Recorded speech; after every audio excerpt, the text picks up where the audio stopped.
Predsednik Borut Pahor je imel včeraj rojstni dan in mi smo se odločili, da naredimo tradicionalno pašteto mladosti. Gremo not?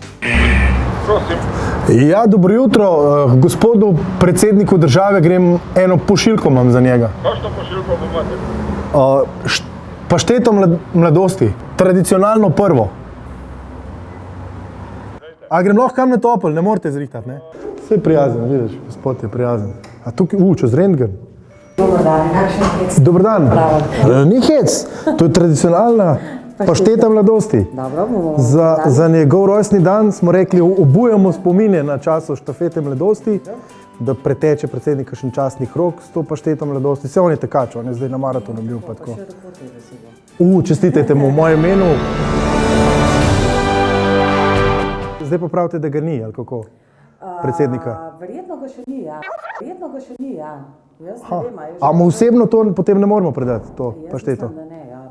Mogla jaz predati. Boste vi? Ja, bomo mu dali. Naj to ponosno nosi, ne?